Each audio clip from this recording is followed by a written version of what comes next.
Well, Arlen Thompson, I'd like to welcome you on Sports Talk 1996 on YouTube with me, Zach Barnett, and get it rolling with how did you get involved with football as a kid?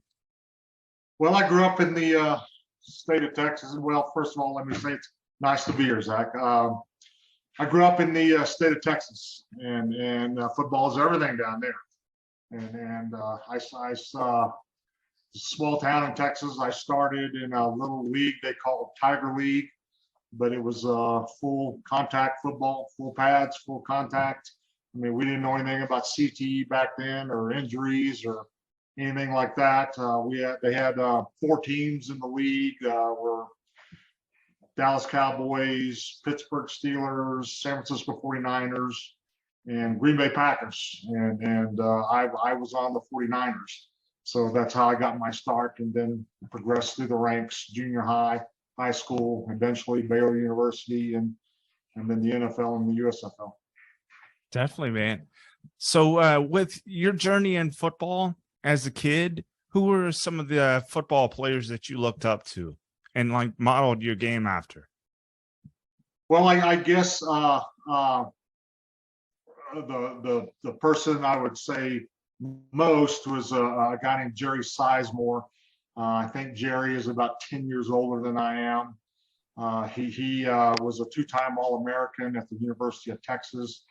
I think he's in the College Football Hall of Fame, I think. He was the 3rd pick of the draft by the Philadelphia Eagles the year he came out. If he's 10 years older than me, that he would have came out in 1970. I came out in the spring of '80. He had a very long career with the Philadelphia Eagles. I know he went to at least 1 Pro Bowl. I think he went to 2, maybe. I'd have to look it up. But I would say I compared myself to him, which has pluses and minuses. We were really different players. And, you should only go so far with trying to model yourself after somebody else. Everybody has strengths and weaknesses. He had different strengths than I did, and so just kind of throwing that in there. Definitely, man. So my audience doesn't know this about you personally, but you went to Baylor. How did Baylor help you transition to the NFL and the USFL? Well, Baylor at the time I was there had an excellent program. They were really resurgent in the Southwest Conference. We played every year against top-notch competition in the Southwest Conference. Arkansas, Texas, Texas A&M, Texas Tech. That's pretty stiff competition. I played against people routinely like Dan Hampton, who went on to be a Hall of Famer, and Steve McMichael, who I think is in the Ring of Fame in Chicago. But Steve had a very long and storied NFL career. So, and then even out of conference, we played against University of Kentucky, Georgia, people like that, Ohio State. So you're playing against top competition, and then we had a lot of TV appearances. So you got prepared for that kind of big league environment. Definitely, man. So in your opinion, which league is better, the USFL or the NFL? Which did you have more success in? Well, I would say I was more successful in the USFL. I mean, the USFL, it was a new league at the beginning, and frankly, the competition wasn't up to par with the NFL. And then they really expanded very rapidly in the second year. They added 6 teams, and again, being honest and very blunt, you ran across some guys that really just were not professional caliber athletes. But then in the 3rd year, they condensed back into 14 teams. I think they started out with 12, I'm not sure, then went to 20, or no, that wouldn't be right. They started out, I guess, with 14. I'd have to go look it up. went to 20, then went back to 12, I think. And after that, after they condensed back to 12, the USFL, there's pretty stiff competition. I wouldn't have said it was that much different than the NFL. And there were certainly teams in the USFL that could compete well in the NFL. The Philadelphia Stars being one, or maybe they were the Baltimore Stars at that point. I'd have to go look it up. Definitely, man. So life after football for you, Arlen, how have you applied the trials and tribulations of the game to your personal life? Well, when you go to that level, it's a very high level of competition.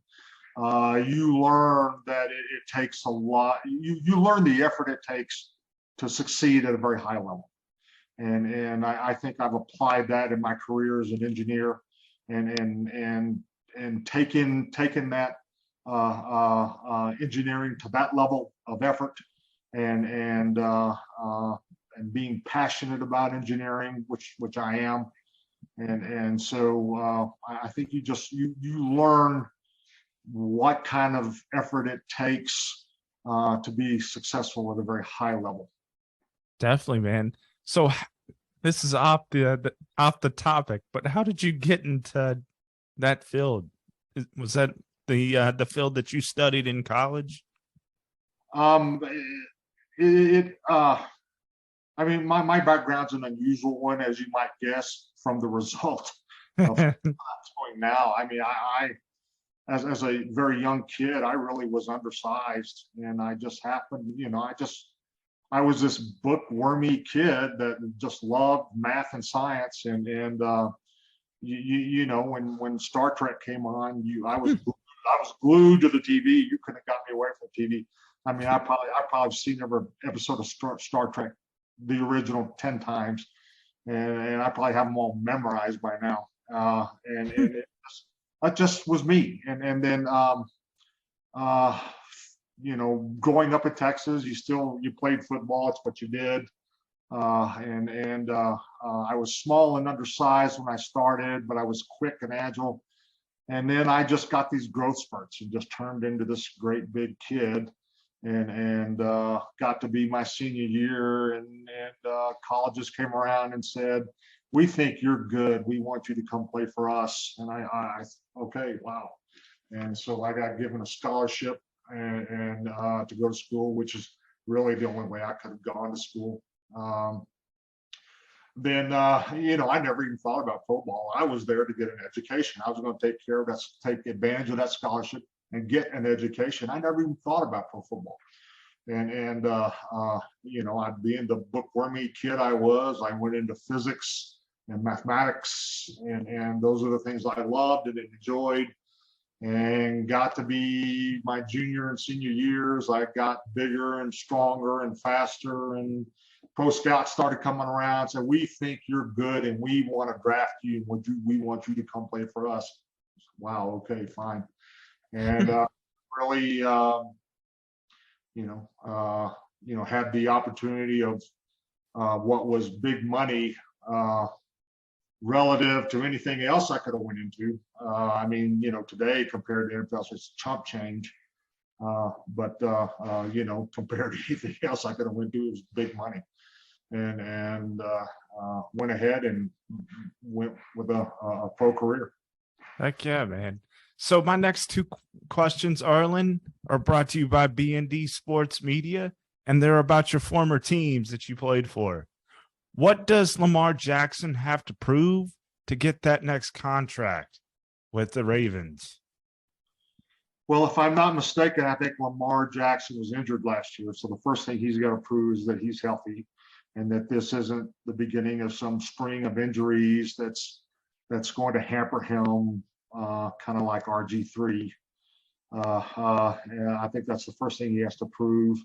And he reminds me of a former teammate, a guy named Vince Evans, back in the day. Vince was a great athlete. He had great scrambling ability, great running ability, an excellent arm.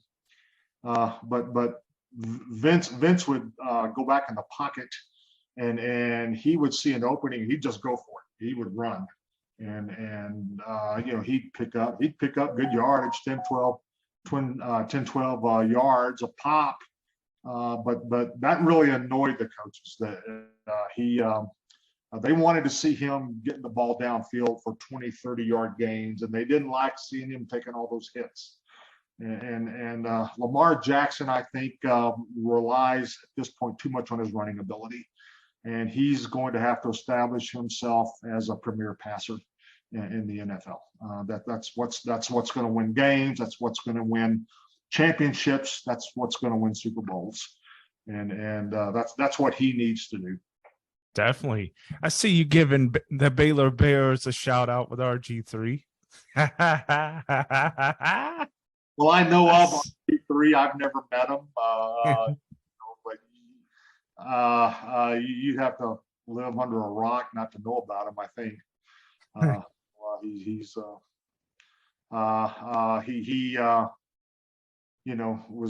a storied or a great collegiate career. Baylor's only Heisman Trophy winner. Who was the first pick of the draft? It was him or another quarterback? And I can't remember the other quarterback's name, but one of them was going to be the first pick of the draft, and I thought it was RG3, but he was either first or second by the Washington Redskins, and I think unfortunately he's had an injury-plagued career, and he just he's played a lot. Is he still playing? No, he retired. Okay, but he played a long time, but I don't think he had the career he was looking for, or that people thought he would have. Definitely, the injuries started piling up, like you mentioned. Injuries started piling up on him. I guess as a fan, I can say this, but when I was playing, I certainly couldn't have said this. I was just happened to be watching a Washington Redskin game when he was playing, and man, that poor guy was running for his life every play, and I felt bad for him. And so I'll make that remark. I can do it now as a fan. I couldn't, boy, as a player, I would have gotten in trouble for that big time.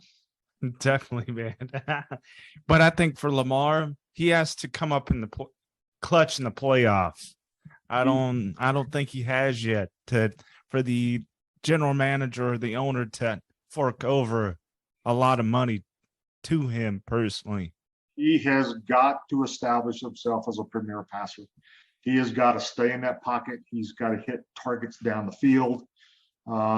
He can't just continue to rely on his running ability. He can't turn into a running back. He's going to get hurt. He's going to get beat up. He's not going to have he's not going to be the kind of offensive weapon that Baltimore needs him to be. Heck yeah, man. Heck yeah. So for your other team that you played for, the Broncos, will Russell Wilson take your Broncos to the playoffs?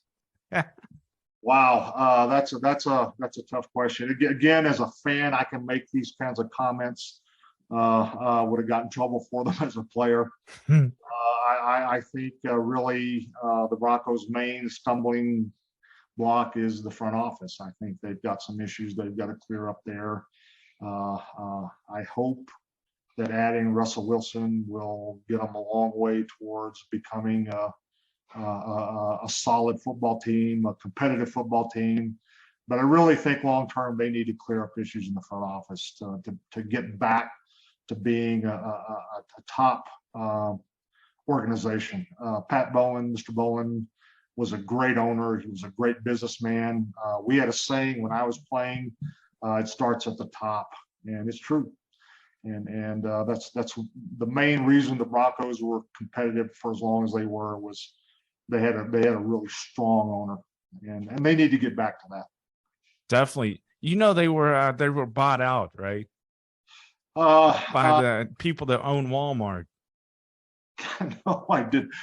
The people who Walmart bought them. Yeah. wow.